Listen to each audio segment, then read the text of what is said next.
As Charles said, this is really a result. What we're going to talk about tonight, Unite Indy, starting with Unite Indy, is really a result of a direct calling from God. I learned several years ago in a not so pleasant situation to pay attention, and now I am very much more attuned to God trying to get my attention. So I'm going to say about 2 years ago now, I had a pretty clear word from God that He wanted me to get involved in the transformation of our community.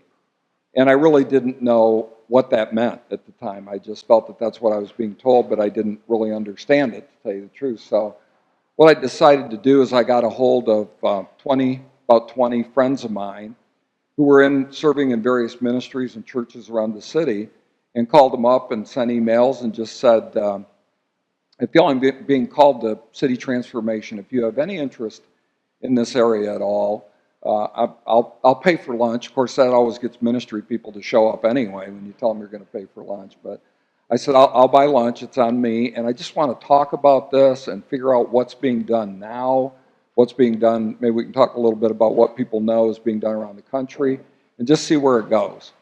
So with that, we got to lunch, and it's a good thing we had a lot of extra food because 40 people showed up after 20 were invited. So it hit me right away that God's really at work here. There's something going on, a whole lot more. He's talking to a lot more people than me.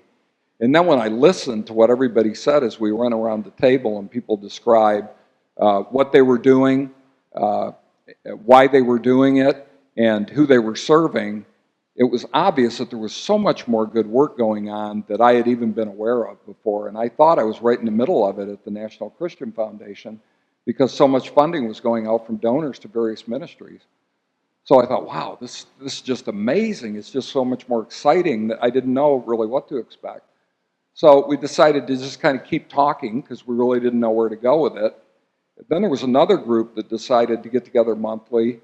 Greg Strand, I think, is here somewhere tonight. He really kicked that off and got a group together to just pray for our city on a monthly basis. So we kept, one time we'd go to a meeting and there'd be 6 people there, and the next time there'd be 8, and the next time there'd be 12, and then 20, and it just seemed like that also just kept building and building and building. And in each of those meetings, Greg would give us a couple of verses to kind of meditate on. Then we would pray, and then we would talk around the table afterwards. So I don't even honestly remember now what the verse was, but what I remember, because it hit me so hard, is that I was saying to God, God, where do I fit into this? What is it you want me to do? And all I heard was, get off the bench and jump in. Get off the sidelines and jump in. So I thought, okay, it's still not clear to me, but I'm supposed to jump in. So I started really searching then. And kind of I found my way with kind of a plan that I was putting together by talking to other people around the country about what they were doing. And by the time that seemed to make so much sense, after I knew none of it started in my head to begin with, I thought, he's telling me to get off the sidelines. I've just got to do it. We've got to pull the trigger and go. So at the end of January, after 10 years at NCF Indiana, I left NCF.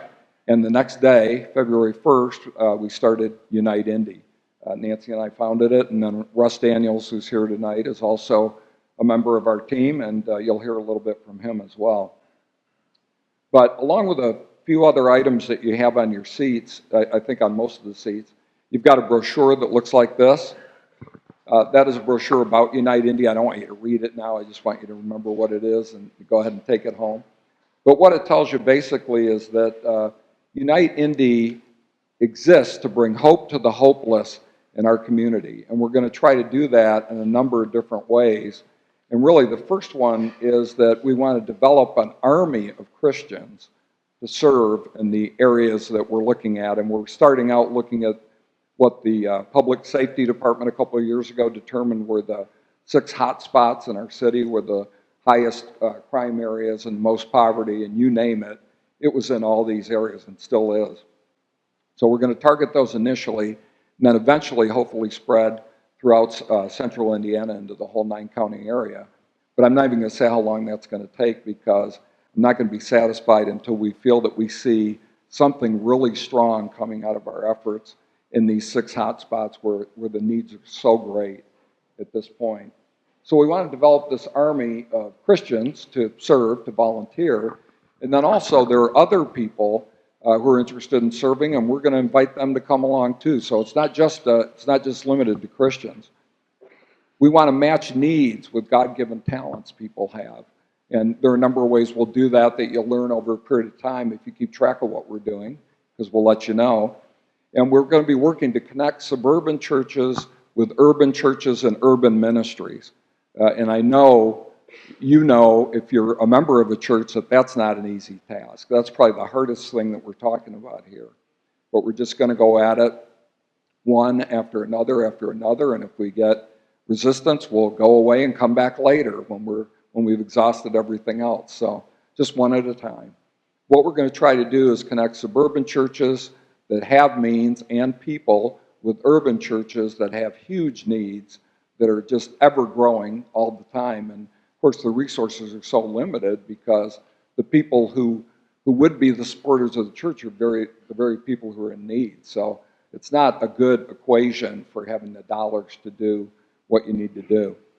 So we're going to also try to connect suburban churches with some urban ministries and certainly with schools, because if you've heard a lot about education in the city, there are a lot of needs in that areas too. UNITE INDY is going to be a servant, a cheerleader, a coach to urban churches and ministries as well by encouraging, equipping, and empowering them to better serve their flocks. We're going to be encouraging collaboration, which again is not going to be easy between all these entities because right now everybody's kind of doing their own thing. So that in a nutshell is what UNITE INDY is all about. So now with that out of the way, what I want to do is kind of focus on this evening. So for a while now, I've been asking people since I left the foundation, and I'm just so intensely interested in what's going on in the urban core of this city. I've been asking people that I meet with on a regular basis. I live on the north side, so a lot of them happen to be from there. How do you get downtown? And usually I get kind of a blank stare back, and sometimes they say, what do you mean, how do I get downtown? How do you get downtown? What route do you take to go downtown? And 99% of the people, at least that I ask that question to, will say, well, I go down Meridian Street. And I say, that's right. On a day like today, a beautiful sunny day, we get in our car, we leave our home, we go over to Meridian Street, we start driving down Meridian, we go past the governor's mansion and all the lovely homes, and we look up at the skyline and we think, what a great city, what an outstanding city that I live in. And we're all really proud of it. But not very often, if ever, do we venture over a block or 2 blocks on one side or the other of Meridian and really understand or seek to understand what's going on in those neighborhoods. And the people who live there, in some cases, have a catastrophe an hour because of poverty and all the other things that will probably come up in this panel discussion tonight. So what we're saying is what we want to start doing is looking at those people, not passing them, not paying attention to them. They're not unseen, but getting to know people, developing relationships, find out what's going on in their homes and helping those people because God knows they need it badly. So the other thing we're going to do at UNITE INDY is as soon as we're in a position to do so, we're going to be making funding available to urban churches and ministries. So that's something that I think will be very welcome because it's really needed. So